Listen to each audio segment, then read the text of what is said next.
La première chose qui est compliquée quand on parle des Roms en France, c'est qu'en fait, on parle uniquement de gens qui vivent dans des bidonvilles pour désigner les Roms. Or, il y a bien sûr des gens qui sont Roms en France, qui ne vivent pas dans des bidonvilles, qui vivent dans des pavillons, hein, qui vivent dans des appartements. Donc eux ne sont pas comptabilisés. Ensuite, on a tendance sans arrêt à associer le mot Rom à délinquance, à exploitation d'enfants.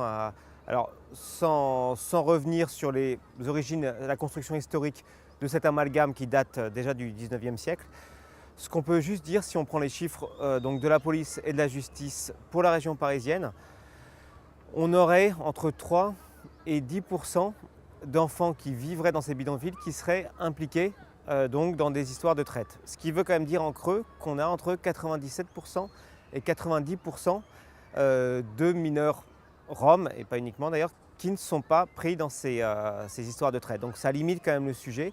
Ça ne veut pas dire que ce n'est pas un problème, au contraire, ça reste quand même important en valeur absolue. Mais on ne peut absolument pas généraliser ça à tous les Roms. Et d'ailleurs, il faut quand même rappeler que les histoires de traite des êtres humains touchent d'autres nationalités. On a des situations qui touchent par exemple des jeunes femmes nigérianes. Personne ne va se dire tous les Nigérians donc ont décidé d'exploiter leur sœur, leur mère ou je ne sais quoi.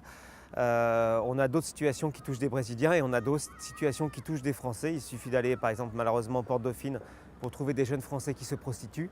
Personne ne va s'amuser à faire ce type de généralité. Donc on pourrait dire pourquoi à chaque fois sur les Roms, qui est une entité en plus qui est large et qui regroupe vraiment des situations et des groupes très très différents, pourquoi à chaque fois on fait ce type de raccourci et de généralité.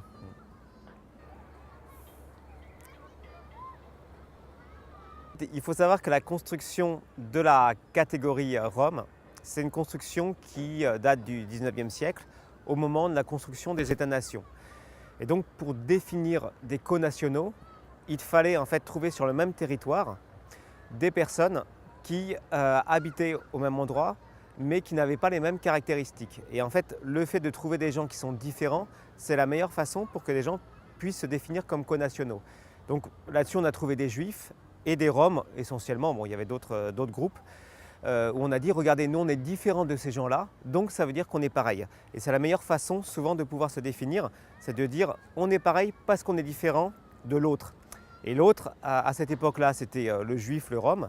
Bon, historiquement, sur le Juif et sur les Roms, on a compris que ça pouvait aller très très loin. Et donc on évite de faire des amalgames maintenant sur les Juifs, heureusement. En revanche, on s'aperçoit que dans beaucoup de cas, dans beaucoup de discours, si on remplaçait le mot Rom par le mot Juif, on aurait des propos qui tomberaient sous le coup de l'antisémitisme et qui pourraient être poursuivis en justice. Et c'est vrai qu'on a l'impression que sur les Roms, on peut dire tout et n'importe quoi sans aucune conséquence. Enfin, on le voit malheureusement et à tous les niveaux de l'État. Et on utilise toujours ce ferment Rom pour finalement raviver une sorte d'appartenance à une collectivité nationale qui est comme elle mise au point. Donc on se dit, regardez, nous on n'a rien à voir avec ces gens-là, ces gens ne pourront jamais s'intégrer, sous-entendu que nous on est intégrés et eux ne le sont pas. Donc c'est l'intérêt, si vous voulez, de cette catégorie. Mais derrière, c'est des réalités très différentes. Les Roms viennent de différents pays, ils ont des conditions sociales extrêmement différentes. Voilà, ils ont des niveaux d'études, des métiers qui ne peuvent pas être en fait regroupés dans une catégorie qui les essentialise et les considère uniquement comme un groupe homogène où finalement on ne voit plus des Roms mais des exemplaires d'une catégorie problématique avec des exemplaires qui seraient tous les mêmes.